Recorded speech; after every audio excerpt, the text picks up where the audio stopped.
Hey, this is Tracy with Tracy Talks. Welcome. This midlife journey hasn't been as easy as I had anticipated it would be.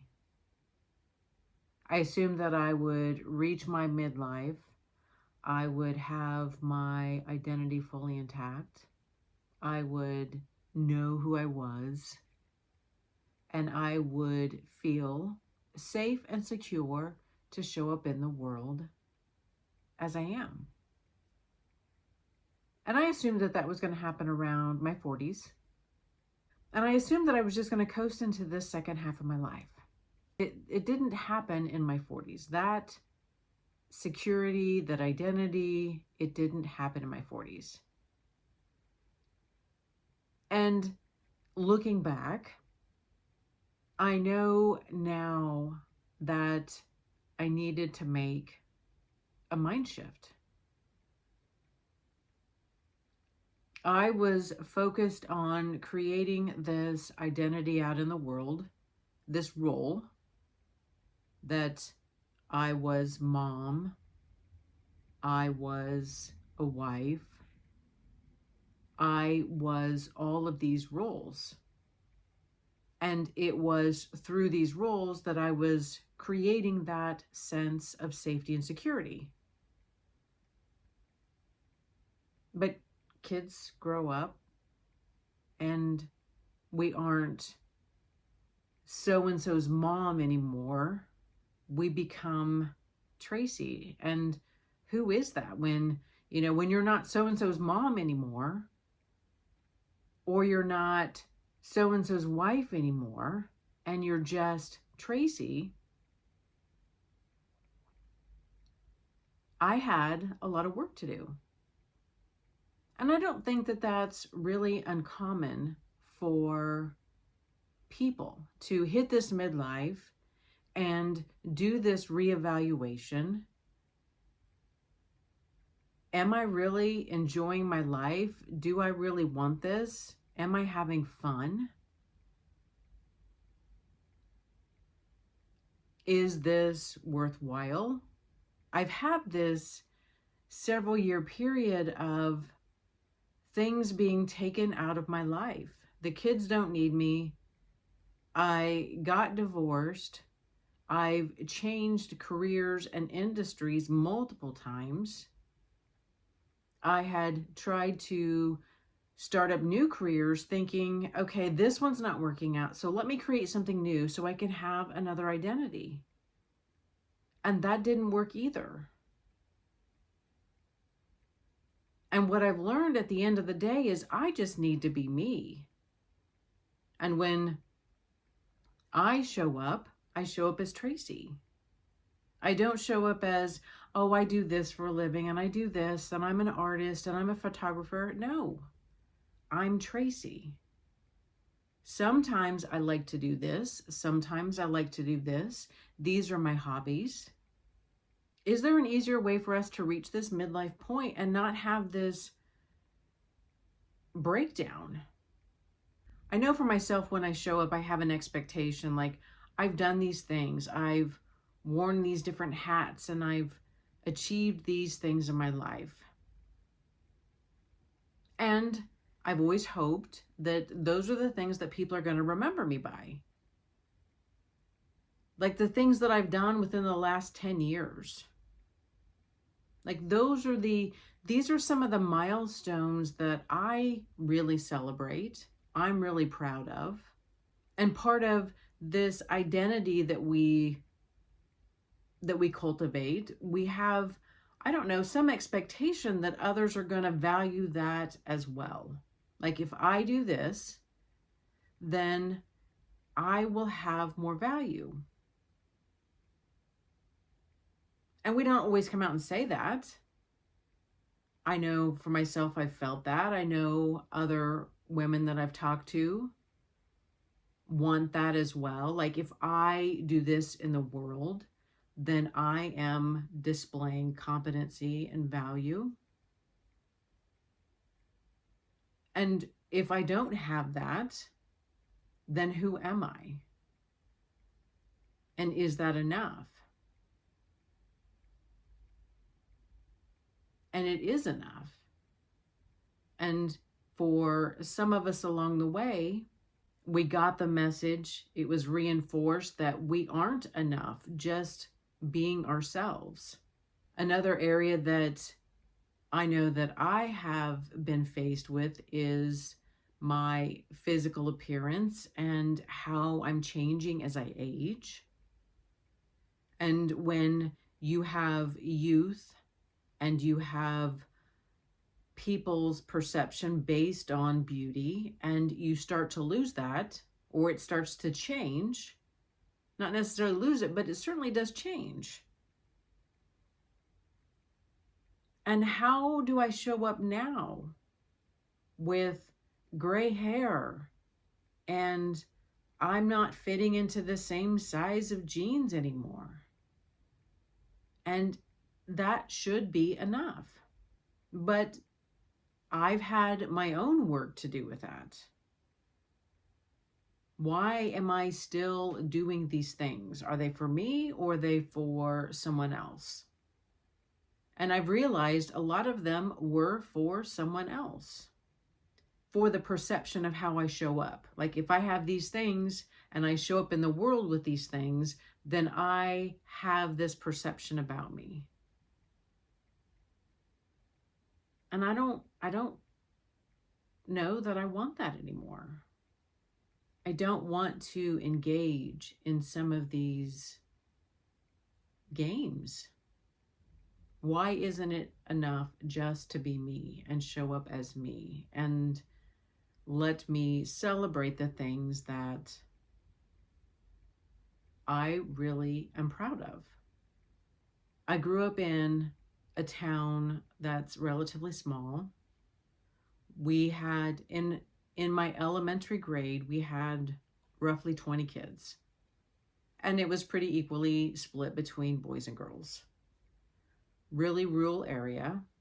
There's a core group that started out in kindergarten together and we graduated from high school together. And here I am in my 50s right now. And I moved back to my rural area. And I still get the question a lot of, oh, what are you doing? And again, I struggle with this. Like, I am not just a profession in the world. And I myself struggle with that because a lot of people in these areas, they want to know what you do so they can know where to put you on the hierarchy of in their mind. Like if you're doing this, then I can put you here. And if you're doing this role, then I can put you here. And so sometimes I just say things because I don't want to be in a box, in a category. From my grade, there is this group of men who still on a regular basis bring up this annual track meet that we had in elementary school. And there is also a text chain with a lot of people from my grade in there.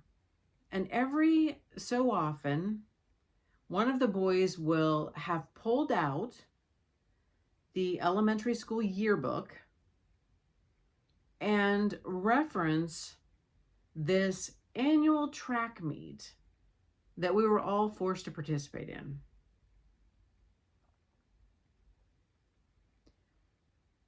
And mind you that all of these men are in their 50s now and still bring up another boy that they didn't like who was fast, and they will go back and they will reference a certain race where so and so beat him and it was wonderful, it was glorious. Well, one of the boys that lived in my area here, his family is still here. We had, I don't know, there was some social event. We went back to somebody's house and we were just hanging out, having a couple of cocktails. And he brings up in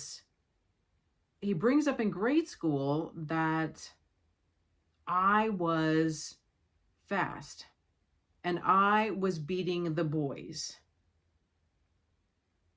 And I think my response was like, okay, like I don't think about this on a daily basis. I don't sit around and think, remember when I was in third grade and I could run faster than all of the boys?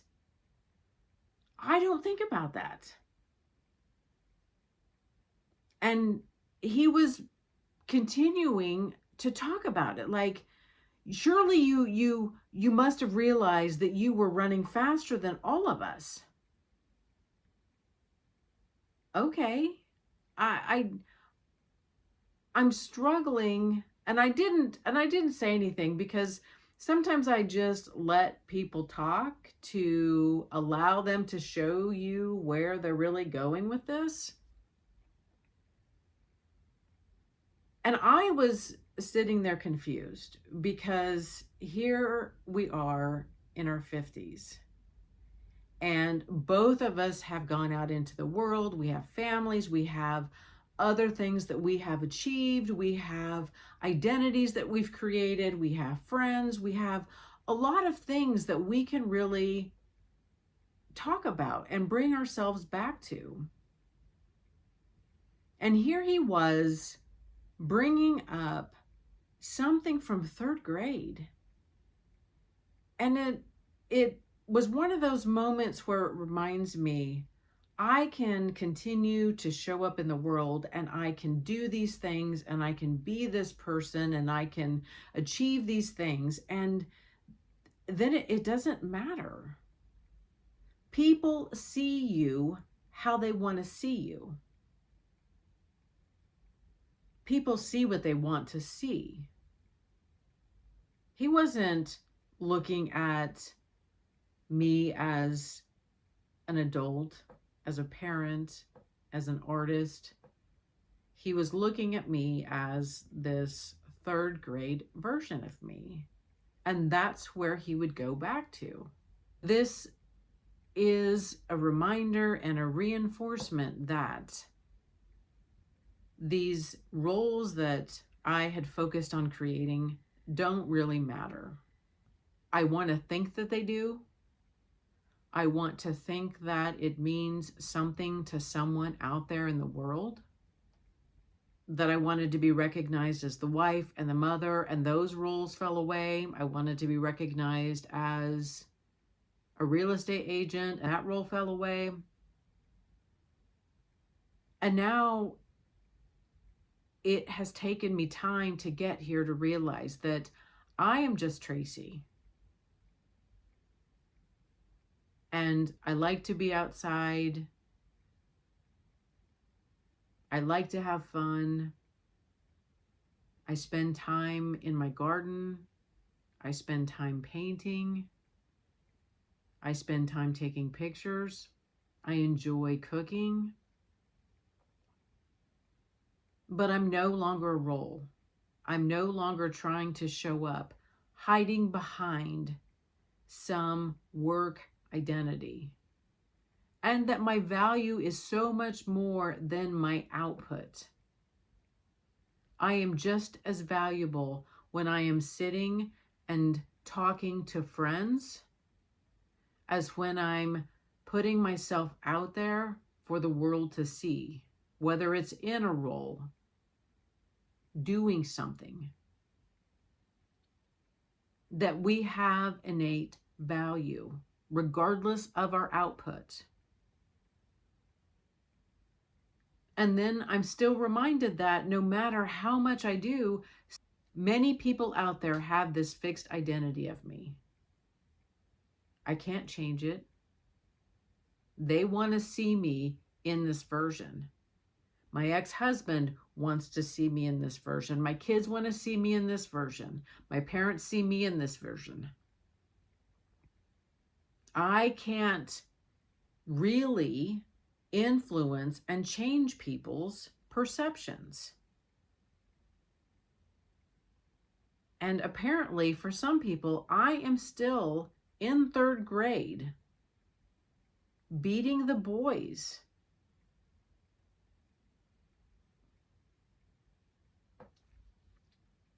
There's nothing I can do with that. There is nothing that I can do with that. I find it actually hilarious, but whatever. There's also something pretty freeing about stripping away and not hiding behind something. I don't have to show up in a way that you understand, that you like. I mean, people see what they want to see. People put you where they want to put you in their mind. And I'm happier in this place right now of just being Tracy.